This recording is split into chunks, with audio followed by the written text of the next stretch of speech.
आज की daily brief के एपिसोड में मैं आपके लिए 3 बड़ी स्टोरीज लाया हूँ। सबसे पहले मैं बात करूंगा सीमेंट सेक्टर के 2 बड़े प्लेयर्स के परफॉर्मेंस के बारे में। फिर हम डिस्कस करेंगे तेलंगाना में चल रही एक अल्कोहल रिलेटेड कंट्रोवर्सी को। आखिर में हम बात करेंगे रिलायंस और इंडियन गवर्नमेंट के बीच चल रही गैस वॉर के बारे में। Welcome to the daily brief, जहां हम मार्केट्स की सबसे बड़ी स्टोरीज और ट्रेंड्स को सिंप्लीफाई करते हैं। मैं हूं आपका होस्ट रोहित अग्रवाला। आज है ट्यूसडे 18 फरवरी। आप हमें स्पॉटिफाई, एप्पल पॉडकास्ट या किसी भी और प्लेटफॉर्म पर सुन सकते हैं। सब लिंक्स आपको डिस्क्रिप्शन में मिल जाएंगे। तो चलते हैं हमारी पहली स्टोरी पर। सीमेंट सेक्टर की क्वार्टर 3 रिजल्ट्स आ चुके हैं। आज हम दो सबसे बड़े प्लेयर्स अल्ट्राटेक सीमेंट और अदानी सीमेंट के नंबर्स देखेंगे। ये दोनों मिलके इंडिया के टोटल सीमेंट प्रोडक्शन का लगभग आधा हिस्सा कवर करते हैं। अल्ट्राटेक का कैपेसिटी 170 प्लस एमटीपीए तक पहुंच चुका है, जबकि अदानी सीमेंट 90 एमटीपीए के करीब है। सीमेंट एक इंटरेस्टिंग सेक्टर है। ये रियल एस्टेट, इंफ्रास्ट्रक्चर, रोड और कंस्ट्रक्शन का बैकबोन है।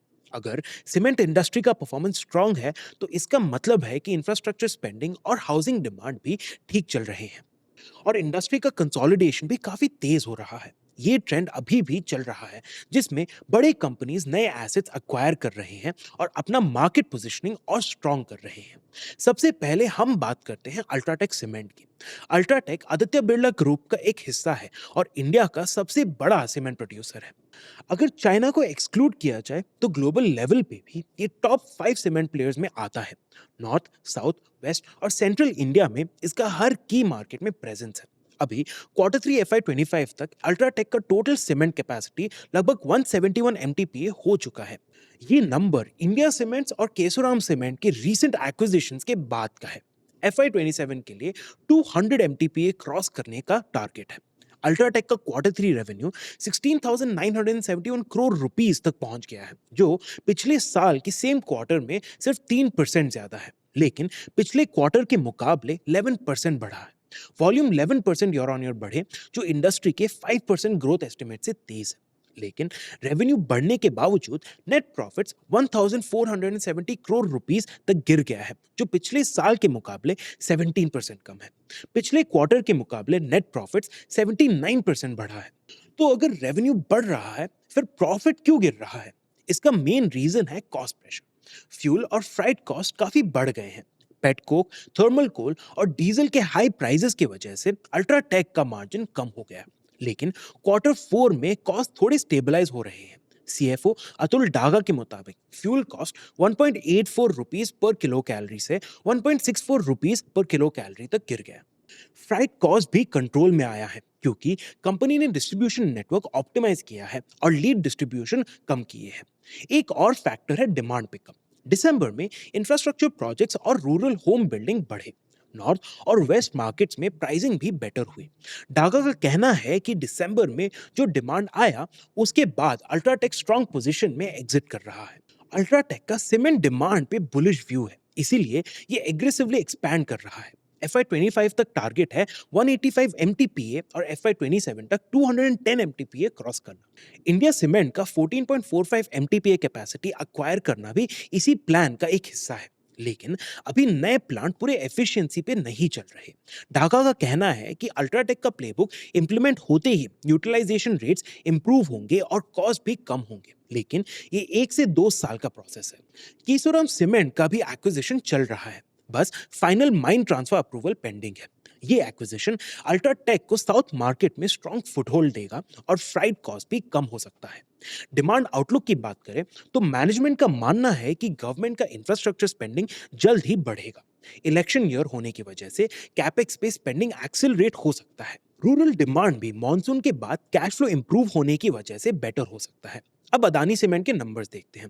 अदानी सीमेंट का कैपेसिटी एसीसी और अंबुजा के मर्जर होने के बाद 90 एमटीपीए हो चुका है। इसके अलावा पेन्ना सीमेंट और सांघी इंडस्ट्रीज का भी इंटीग्रेशन चल रहा है। अदानी सीमेंट का क्वार्टर 3 रेवेन्यू 9,329 करोड़ रुपीस रहा, जो पिछले साल से 15% ज्यादा है। सेल्स वॉल्यूम भी 21% ईयर ऑन ईयर बढ़ा और क्वार्टर 2 के मुकाबले 15% बढ़ा। लेकिन सबसे बड़ा जंप नेट प्रॉफिट में आया। 2620 करोड़ रुपीस का प्रॉफिट आया, जो 140% ईयर ऑन ईयर ग्रोथ है। प्रॉफिट जंप का मेन रीजन है इस क्वार्टर में गवर्नमेंट इंसेंटिव्स का एक बड़ा चंक रिकॉग्नाइज होना, जिसमें स्टेट लेवल सब्सिडीज और इंफ्रास्ट्रक्चर इन्वेस्टमेंट रिलेटेड ग्रांट्स आए। ये एक वन टाइम गेन है, तो अगले क्वार्टर में ये सेम इंपैक्ट देखने का चांसेस कम है। हायर वॉल्यूम्स और गवर्नमेंट इंफ्रास्ट्रक्चर स्पेंडिंग का बढ़ना अदानी सीमेंट की ग्रोथ का सबसे बड़ा कारण है। रूरल और अर्बन डिमांड स्टेडी रहे और नॉर्थ और सेंट्रल इंडिया में डिमांड स्ट्रांग था। साउथ मार्केट अभी भी थोड़ा वीक है, लेकिन कंपनी का overall realisation quarter on quarter improve हुआ। कैपेसिटी एक्सपेंशन के प्लान्स भी है। अदानी सीमेंट भी नए ग्राइंडिंग यूनिट्स और ट्रांसपोर्टेशन कॉस्ट ऑप्टिमाइजेशन पे फोकस कर रहा है। कंपनी क्लिंकर प्लांट्स और ग्राइंडिंग यूनिट्स को स्ट्रेटेजिकली पोजीशन कर रहा है और रेल और वाटर कनेक्टिविटी भी इंप्रूव कर रहा है, ताकि लॉजिस्टिक्स कॉस्ट कम हो। कंपनी के नए पेन्ना और संगी सीमेंट एक्विजिशन का भी इंटीग्रेशन चल रहा है। ये शॉर्ट टर्म में कॉस्ट बढ़ाता है, लेकिन लॉन्ग टर्म में एफिशिएंसी इंप्रूव करेगा। अदानी सीमेंट का भी मानना है कि गवर्नमेंट का इंफ्रास्ट्रक्चर और affordability housing push cement demand को और बढ़ा सकता है। Rural incomes post harvest stable है और अर्बन कंस्ट्रक्शन एक्टिविटी भी रिकवर हो रहा है। ओवरऑल सीन को देखा जाए तो 2024 का फर्स्ट हाफ लो ग्रोथ फेज था, जिसमें वॉल्यूम सिर्फ 2% ईयर ऑन ईयर बढ़े थे, लेकिन अब इंडस्ट्री रिकवरी मोड पे दिख रहा है। Government capex spending, housing demand और रूरल ग्रोथ के फैक्टर्स अभी सीमेंट डिमांड को सपोर्ट कर रहे हैं। अल्ट्राटेक और अदानी सीमेंट इंडस्ट्री का कंसोलिडेशन लीड कर रहे हैं। फिलहाल top 5 to 6 cement producers industry का मेजॉरिटी शेयर कंट्रोल कर रहे हैं। ये कंसोलिडेशन प्राइसिंग पावर और प्रॉफिट मार्जिन्स इंप्रूव कर सकता है। अब इंडस्ट्री का नेक्स्ट फेज स्केल और एफिशिएंसी पे डिपेंड करेगा, जिसमें बड़ी कंपनीज का कंट्रोल और स्ट्रांग होगा। अब चलते हैं हमारी दूसरी स्टोरी पर। तेलंगाना भारत के सबसे बड़े बियर कंज्यूमिंग स्टेट्स में से एक है और अभी हाल ही में स्टेट ने बियर के दाम 15% बढ़ा दिए। और ये तब हुआ जब यूनाइटेड ब्रूअरीज लिमिटेड या यूबीएल और स्टेट गवर्नमेंट के बीच एक काफी बड़ा कॉन्फ्रंटेशन हो चुका था। यूबीएल इंडिया में किंगफिशर और हाइनेकन बियर सप्लाई करता है, लेकिन ये पूरा इशू है क्या? किंगफिशर एक स्टेट गवर्नमेंट से क्यों लड़ रहा है और सरकार बियर के दाम फिक्स ही क्यों कर रही है? आज हम इसी बात का एनालिसिस करेंगे। सबसे पहले समझना जरूरी है कि तेलंगाना में अल्कोहल इंडस्ट्री काम कैसे करता है और ये दूसरी स्टेट से अलग क्यों है। तेलंगाना में अल्कोहल का प्राइसिंग गवर्नमेंट कंट्रोल करता है। कोई भी नॉर्मल बिजनेस लिकर डिस्ट्रीब्यूट नहीं कर सकता। ये काम सिर्फ एक सरकारी entity Telangana state beverage corporation limited या टीएसबीसीएल करता है, जो स्टेट में बियर और आईएमएफएल यानी इंडियन मेड फॉरेन लिकर का होलसेलर है। और जब स्टेट लिकर डिस्ट्रीब्यूशन का पूरा कंट्रोल रखता है, तो दाम भी वही फिक्स करता है। तो तेलंगाना में गवर्नमेंट जो मैक्सिमम रिटेल प्राइस या एमआरपी सेट करता है, वो ही बाइंडिंग होता है। अगर किसी मैन्युफैक्चरर को ये प्राइसेस पसंद नहीं आते, तो उनके पास सिर्फ एक ऑप्शन होता है और वो है स्टेट में बियर बेचना बंद करना। प्रोसेस कुछ ऐसा होता है। ब्रूअरीज और डिस्टिलरीज एक एक्स ब्रूअरी प्राइस प्रपोज करते हैं, जो इन डिस्टिलरीज के टीएसबीसीएल को बेचने का कॉस्ट होता है। ये price suggestion price fixation committee के पास जाती है, जो कॉस्ट स्ट्रक्चर, इन्फ्लेशन और दूसरी स्टेट्स के प्राइसेस का एनालिसिस करता है। सरकार फिर एक एमआरपी फाइनलाइज करता है, जिसमें एक्साइज ड्यूटीज, डिस्ट्रीब्यूशन मार्जिन और रिटेल मार्जिन ऐड किए जाते हैं। यहाँ टीएसबीसीएल एक मोनोपोली प्लेयर है। यही पूरी स्टेट का अकेला होलसेलर है और यही डिसाइड करता है कि कौन सा बियर कितने प्राइस में बिकना चाहिए। मैन्युफैक्चरर्स सिर्फ टीएसबीसीएल को बेच सकते हैं और यही रिटेलर्स को बियर डिस्ट्रीब्यूट करता है। पर सवाल ये उठता है कि सरकार को बियर के दाम कंट्रोल करने की इतनी जरूरत क्यों है? इसका एक सोशल एंगल ये हो सकता है कि गवर्नमेंट चाहता है कि लोग जरूरत से ज्यादा महंगा लिकर ना खरीदे, ताकि इलीगल लिकर और हेल्थ रिस्क ना बढ़े। लेकिन इसके पीछे एक बड़ा इकोनॉमिक रीजन भी है, टैक्स रेवेन्यूज। तेलंगाना की सरकार हर साल 36,000 to 40,000 crore rupees liquor sales और लिकर लाइसेंस फीस से कमाता है। स्टेट हर महीने 45 to 55 लाख बियर केसेस बेचता है, जो आईएमएफएल से भी ज्यादा है। और अगर सेल्स गिरते हैं, तो रेवेन्यू भी गिरता है। इस वजह से गवर्नमेंट प्राइसेस कम रखता है, ताकि डिमांड स्टेबल रहे और रेवेन्यू फ्लो ना रुके। अब बात करते हैं यूनाइटेड ब्रूअरीज की परेशानी के बारे में। तेलंगाना के लिकर प्राइसिंग मॉडल का एक बड़ा नुकसान यही है कि ये बियर मैन्युफैक्चरर्स के प्रॉफिट्स को कम करता है। और पिछले एक महीने से जो ड्रामा देखने को मिला, वो इसी वजह से था। यूबीएल के लिए तेलंगाना एक बहुत बड़ा मार्केट है। कंपनी के 18% वॉल्यूम और 15% रेवेन्यू तेलंगाना से आते थे, लेकिन वहां बिजनेस करना मुश्किल होता जा रहा था। पिछले 5 सालों से मतलब 2019 टू 2020 से बियर के दाम रिवाइज नहीं किए गए थे, लेकिन इसी समय में कॉस्ट ऑफ प्रोडक्शन बढ़ा है। जैसे बार्ले, ग्लास बॉटल्स और लॉजिस्टिक्स के प्राइसेस काफी बढ़ चुके हैं। तेलंगाना में एक्स ब्रूअरी प्राइस इंडिया के सबसे लोएस्ट लेवल्स पर है। यूबीएल को यहाँ सिर्फ 300 रुपीज पर केस मिल रहा था, जबकि महाराष्ट्र में यही बियर 500 रुपीज पर केस बिक रहा था। सरकार ने कई बार टाइम पे पेमेंट भी नहीं किया। जनवरी 2025 तक तेलंगाना गवर्नमेंट से बेवरेज कंपनीज के 3,600 करोड़ रुपीस के पेमेंट्स पेंडिंग थे, जिसमें से यूबीएल का 658 करोड़ रुपीस ड्यू था। मतलब एक तो बियर का दाम कम था, ऊपर से कंपनी का पैसा भी फंसा हुआ था।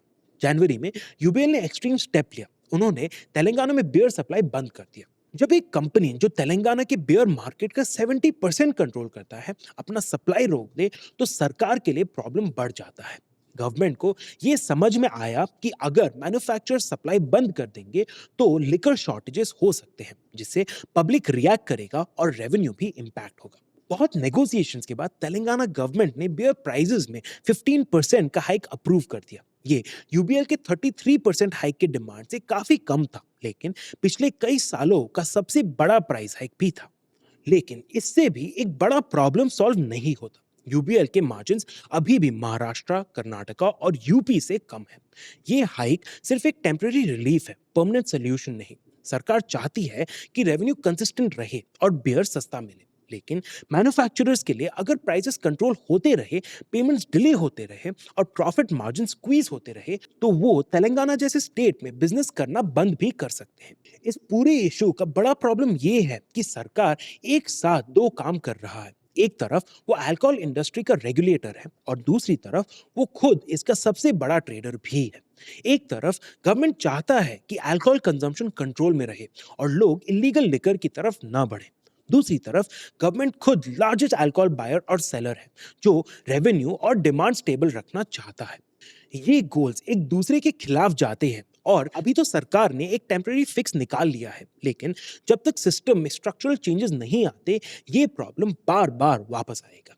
अब चलते हैं हमारी आखिरी स्टोरी पर। पिछले हफ्ते दिल्ली हाई कोर्ट ने एक सिंगापुर बेस्ड ट्रिब्यूनल के आर्बिट्रेशन अवार्ड को मानने से मना कर दिया। ये अवार्ड रिलायंस इंडस्ट्रीज को इंडियन गवर्नमेंट के 1.7 बिलियन डॉलर्स के क्लेम से बचा रहा था। ये लगभग 1.5 लाख करोड़ रुपीस का मामला है। इस पूरे डिस्प्यूट का सेंटर एक अजीब सी बात थी कि रिलायंस ओएनजीसी के गैस फील्ड से गैस चुरा रहा था, वो भी बिना किसी डायरेक्ट इंटरवेंशन के। लेकिन ये हो कैसे सकता है? और एक सिंगापुर ट्रिब्यूनल इंडिया के सबसे बड़े कंपनी और इंडियन गवर्नमेंट के बीच डिस्प्यूट का फैसला क्यों कर रहा था? ये एक पुरानी कहानी है जो कई सालों से चल रही है। चलिए इसे समझते हैं। इसकी शुरुआत 2000 में हुई थी।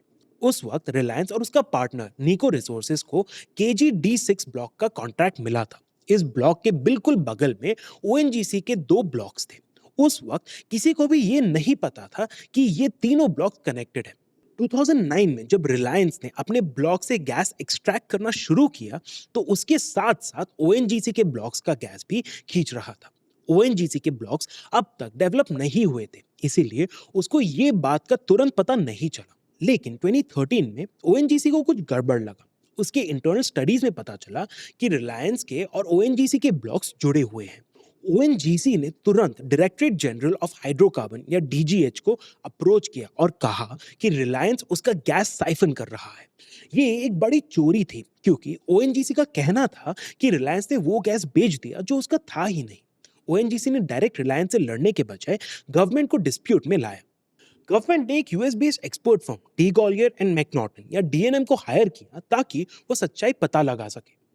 डीएनएम के रिपोर्ट ने ओएनजीसी के सबसे बड़े चिंता को कंफर्म कर दिया। 2009 से 2015 के बीच 11 billion cubic metres gas ONGC के ब्लॉक से माइग्रेट होकर रिलायंस के एरिया में चला गया। इसमें से रिलायंस ने 9 billion cubic metres gas already produce करके बेच दिया था। इसका टोटल वैल्यू 1.5 बिलियन डॉलर्स था। सबसे बड़ा ट्विस्ट तब आया जब ये समझ आया कि रिलायंस 2003 से ये जानता था कि ओएनजीसी के ब्लॉक्स उसके ब्लॉक से कनेक्टेड है। लेकिन एक और बड़ा सवाल ये था, ये पैसा ओएनजीसी को मिलेगा या गवर्नमेंट को? गवर्नमेंट के एक्सपर्ट पैनल ने कहा कि रिलायंस ने डायरेक्ट चोरी नहीं की, लेकिन जो गैस एक्सट्रैक्ट किया वो उसका हक नहीं था। इंडियन लॉ के मुताबिक अंडरग्राउंड हाइड्रोकार्बन गवर्नमेंट के होते हैं और किसी कॉन्ट्रैक्टर को सिर्फ अपने ब्लॉक के अंदर का गैस निकालने का हक होता है। मतलब रिलायंस को ओएनजीसी को नहीं बल्कि सरकार को पैसा देना पड़ेगा। इस वजह से 2016 में गवर्नमेंट ने रिलायंस से 1.7 बिलियन डॉलर्स का कॉम्पनसेशन मांगा। अब अगर ये ओएनजीसी और रिलायंस का डिस्प्यूट होता तो इंडियन लॉ के मुताबिक केस सॉल्व होता, लेकिन ये गवर्नमेंट वर्सेस रिलायंस बन गया क्योंकि गैस गवर्नमेंट की प्रॉपर्टी थी और रिलायंस का गवर्नमेंट के साथ जो कॉन्ट्रैक्ट था उसमें लिखा था कि अगर कोई डिस्प्यूट होगा तो उसका सोल्यूशन आर्बिट्रेशन से होगा। इस वजह से रिलायंस और नीको ने इंटरनेशनल आर्बिट्रेशन की डिमांड की, जो इंडिया में नहीं बल्कि सिंगापुर में कंडक्ट होना था। 2018 में सिंगापुर आर्बिट्रेशन ट्रिब्यूनल ने 2-1 मेजॉरिटी से रिलायंस के फेवर में डिसीजन दिया। ट्रिब्यूनल ने कहा कि रिलायंस को अपने ब्लॉक के अंदर से जो गैस मिल रहा था उसको लेने का पूरा हक था। गैस कैसे माइग्रेट हुआ उससे रिलायंस को कोई लेना देना नहीं। जब तक रिलायंस अपने ब्लॉक के बाउंड्रीज के अंदर काम कर रहा था तब तक कोई वायलेशन नहीं था। इस वजह से ट्रिब्यूनल ने कहा कि रिलायंस को गवर्नमेंट को कुछ भी कॉम्पनसेट नहीं करना होगा। गवर्नमेंट ने इस अवार्ड को दिल्ली हाई कोर्ट में चैलेंज किया। मई 2023 में एक सिंगल जज बेंच ने ट्रिब्यूनल के अवार्ड में इंटरफेयर करने से मना कर दिया। कोर्ट ने कहा कि ट्रिब्यूनल का डिसीजन फेयर है और जब तक ये डिसीजन बिल्कुल गलत ना हो तब तक उसमें इंटरफेयर नहीं करना चाहिए। लेकिन गवर्नमेंट ने फिर अपील की और इस बार 2 जजेस के बेंच ने पिछले वर्डिक्ट को रिवर्स कर दिया। जजेस ने कहा कि नेचुरल गैस एक नेशनल रिसोर्स है जिस पे गवर्नमेंट ऑफ इंडिया का हक होता है और जो पब्लिक के इंटरेस्ट में यूज होना चाहिए। ये सिर्फ एक कमर्शियल कॉन्ट्रैक्ट नहीं है बल्कि एक नेशनल एसेट का इशू है। इस वजह से 1.7 बिलियन डॉलर्स का पुराना क्लेम फिर से रिलायंस के ऊपर आ गया है, लेकिन कंपनी ने इंडिकेट किया है कि वो सुप्रीम कोर्ट में अपील करेगा। ओएनजीसी ने फाइनली जनवरी 2024 में अपने ब्लॉक से प्रोडक्शन स्टार्ट किया है, लेकिन तब तक काफी गैस माइग्रेट हो चुका था। इस केस का इंपैक्ट रिलायंस या ओएनजीसी तक ही सीमित नहीं रहेगा। ये डिस्प्यूट दिखाता है कि इंडिया में शेयर्ड रिजर्वॉयर्स का मैनेजमेंट कितना वीक है। रियलिटी ये है कि अंडरग्राउंड नेचुरल रिसोर्सेज किसी भी एक बाउंड्री को फॉलो नहीं करते। सरकार जो ऑक्शन ब्लॉक्स डिवाइड करता है वो जमीन के ऊपर ऑर्डरली लगते हैं, लेकिन नीचे जियोलॉजी अलग होती है। ग्लोबली ऐसे केसेस यूनिटाइजेशन अग्रीमेंट से हैंडल किए जाते हैं। ये अग्रीमेंट्स इंश्योर करते हैं कि इंटरकनेक्टेड रिजर्वायर्स को कलेक्टिवली मैनेज किया जाए और हर कंपनी को प्रोपोर्शनल बेनिफिट मिले। इस केस से पता चलता है कि इंडिया को भी अपने पॉलिसीज और रेगुलेशंस अपग्रेड करने पड़ेंगे ताकि आगे से ऐसे डिस्प्यूट्स ना हो। तो ये थी आज की स्टोरीज। अब चलते हैं टिडबिट्स पर।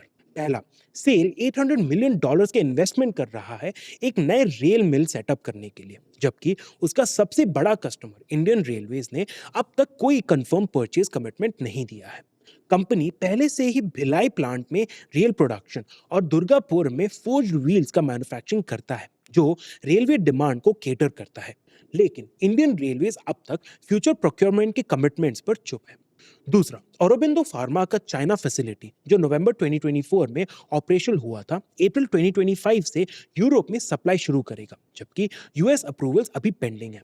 कंपनी के एक्सपेंशन के बावजूद क्वार्टर 3 FY25 में net profit 10% year on year गिरकर 846 करोड़ रुपीस हो गया, जबकि रेवेन्यू 7,979 करोड़ रुपीस तक पहुंच गया, जो पिछले साल 7,352 करोड़ रुपीस था। Finally, NHPC 20 gigawatt pump storage capacity develop करने के लिए 84,000 करोड़ रुपीस इन्वेस्ट करने का प्लान बना रहा है, जिसमें total capex 1.2 lakh crore rupees तक जाएगा। ज्यादा प्रोजेक्ट्स जॉइंट वेंचर के थ्रू डेवलप होंगे, जिसमें एनएचपीसी का 70% स्टेक होगा। कंपनी के 20 पीएसपी प्रोजेक्ट्स अलग अलग स्टेजेस पे हैं, जिनमें आंध्र प्रदेश में 5 प्रोजेक्ट्स एपीजीईएनसीओ के साथ जेवी में डेवलप हो रहे हैं। तो ये थी आज की बड़ी स्टोरीज। मैं हूं रोहित अग्रवाला और ये था the daily brief. Like, share और सब्सक्राइब करना ना भूलें। मिलता हूं मैं आपसे अगले एपिसोड।